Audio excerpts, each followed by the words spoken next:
Hello music fans, welcome to What's New 2023, a segment here on my channel, the Death by Unicorn channel, where I talk about metal, rock, and prog album releases that came out over the past week or so.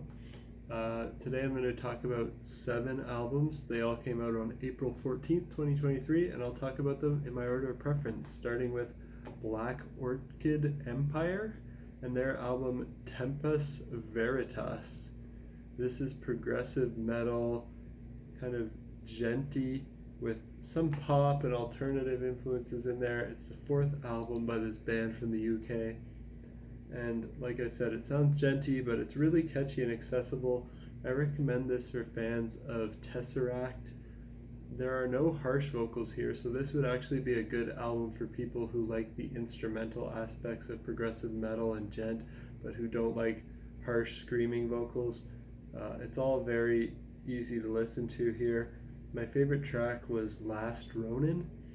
The intro gave me Tool vibes, but when the vocals come in, they sound more like Tesseract, and it's just a really great song. I also think fans of the band Soen would really like this band, because I feel some of their vibes on this album. Another standout track is Scarlet Haze, which has an amazingly catchy chorus. Glory to the King is another great song with another solid chorus. Next, I want to talk about Alase and their album A Matter of Time. This is also progressive metal. It's the 2nd album by this Finnish band, and I heard the single Fate's Intervention. I really wanted to check this out after I heard that. The whole album is solid. There are great clean vocals here, as well as the odd harsh vocal on here. Most of the lyrics are in English, but their last song is in Finnish. I recommend this one for fans of Opeth. Third one I want to talk about today is by Jason Bieler and the Baron von Bielski Orchestra. It's called Postcards from the Asylum.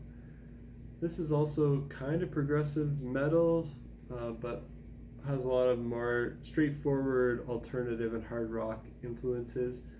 It's the 3rd album from this project. Some parts are very quirky and experimental.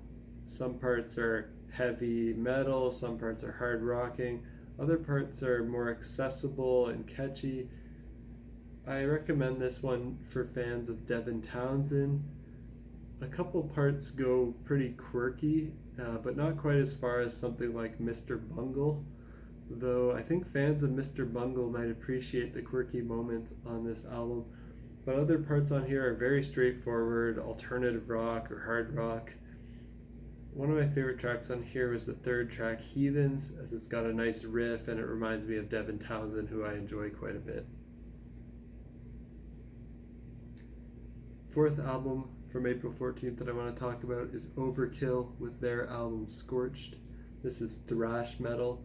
It's the 20th album by this American thrash band, and I didn't know much about them, but I heard the single The Surgeon. It was pretty good, so I checked out the album. I found the riffs, the playing, and the composition here a lot more exciting than the other release by a classic thrash band that came out on the same day. Stay tuned, as I might talk about the famous/infamous Metallica. But still, this is not really my style. I like thrash sometimes, but it's not like my main genre. This release from Overkill is probably not one I will go back to often.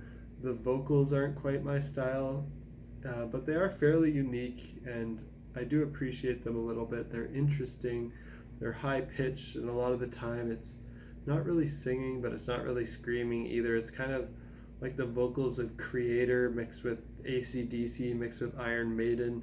Some parts have singing that sound like traditional heavy metal like Maiden, but other parts are this strange, almost shrieking, almost singing sound.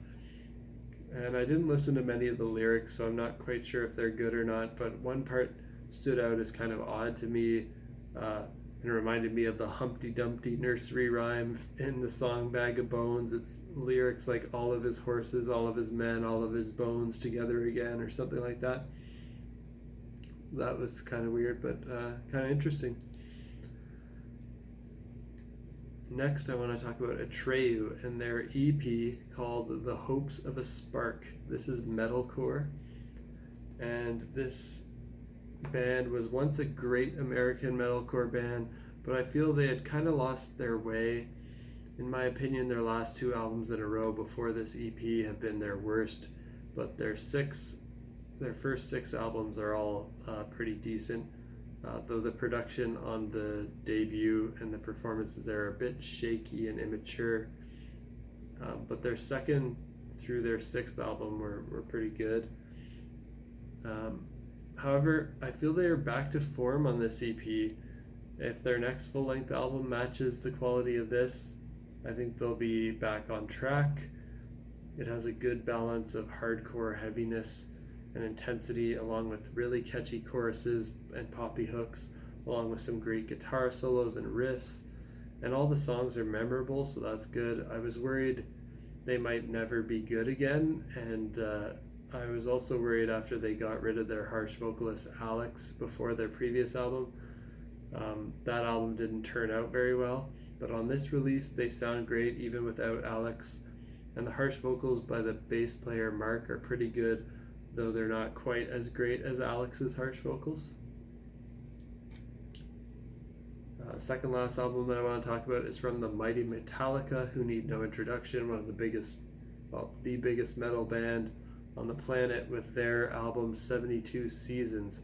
And this is thrash metal, but it's got more of like a traditional heavy metal and hard rock vibe to a lot of the songs. It's not super thrashy, it's not as fast as like their first 5 albums that they released.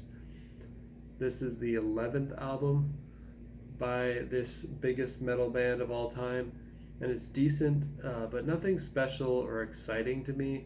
They still can't seem to make anything as good as their first 5 albums, but at least their last 2 in a row, including this, have been the closest that they've come yet. I think it's a bit of a return to form after 4 disappointing albums in a row. For me, I was not super happy with Load, Reload, Saint Anger, or Death Magnetic. I find them all kind of lame, and I don't even want to talk about Lulu. That's just horrendous, maybe one of the worst things I've ever heard. I just don't get it. Maybe somebody out there likes it, and good for you, but to me that's horrible. But 72 Seasons is just meh. It's not bad, it's not great, it's just kind of middle. So I mean, it's great to hear they're still making music, but I kind of wish they took some more chances, pushed some more boundaries, and also did some throwback to some really thrashy stuff from their youthful days.